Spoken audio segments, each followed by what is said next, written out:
It was an incredible job. The forge burned incessantly night and day, but I knew my name would continue to echo throughout the years.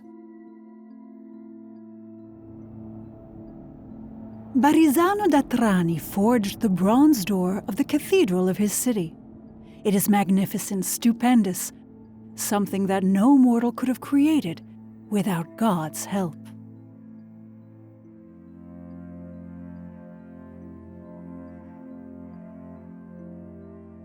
The cathedral preserves the remains of Saint Nicholas the Pilgrim, patron saint of the city of Trani.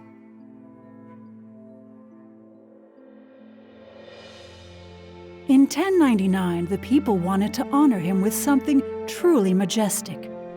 3 churches in a single building, in fact.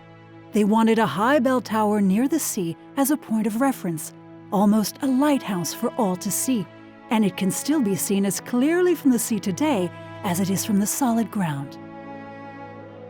Arriving from the port, one is dazzled by the whiteness of its splendid decorations. It's as if man's journey towards salvation is summarized in images. Starting from the earthly, they move through the animal kingdom and man's taking on of knowledge of sin. One sees that through the example of saints and apostles, one can reach the celestial kingdom of Christ, as foretold by the prophets. The very white and easily workable local Trani limestone was used. The quarries and sawmills that work it are still active today, and this splendid stone is used in construction all over the world, from Dubai to New York.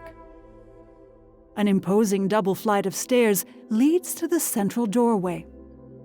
It was built around 1190, and its 2 lions, sacred guardians of the entrance to the temple, and it is enhanced by fantastic animals and creatures and rich scenes from the Old Testament. The bronze door, the work of Barisano da Trani, is now kept inside the cathedral for conservation reasons, the replacement on the facade being a faithful copy. The decorative features include dragons and lions, archers and saints, apostles and prophets, and the Madonna and Christ in their holy majesty. They are images that bring to mind those that merchants brought from the East on silks and ivories, or on the illuminated pages of sacred books. Every day, travelers arrived at the port telling tales of strange creatures beyond the sea, which probably inspired the artist's imagination and creativity. Barisanus Tranensis left his own signature by showing himself kneeling at the feet of Saint Nicholas the Pilgrim, patron saint of his city.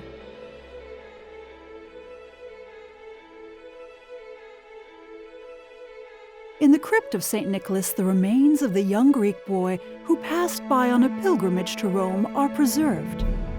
An avid follower of Christ, he met opposition and hostility in other cities he passed through, but not in Trani, which welcomed him with open arms. However, exhausted by past bullying and torments, he fell ill and died here. Miracles began to occur merely by invoking his name, and sailors and pilgrims especially entrusted themselves to him. In fact, when his remains were moved to the new cathedral, in the presence of bishops and people from all the cities of Puglia, watched over also by the Knights Templar from the nearby All Saints Church, it was recorded that from a clear blue sky, 2 columns of clouds appeared from the building itself, and that they reached right up to the stars.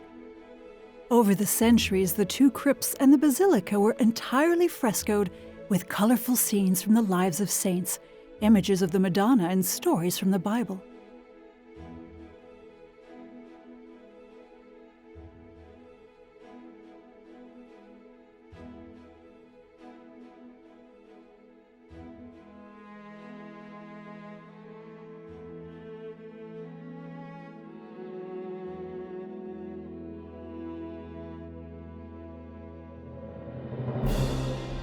The upper basilica is divided into 3 naves, marked by 12 double repurposed ancient columns, and ends in the transept with high imposing apses. Here, too, the sacred space is a riot of color and of warm, soft lights. And the floor was recovered with a mosaic of multicolored marble pieces. We can still recognize Adam and Eve, King Alexander the Great, a griffin landing on an elephant, and then lions, monkeys, and snakes. They are all wonderful stories which continue to tell us about man's long journey towards salvation.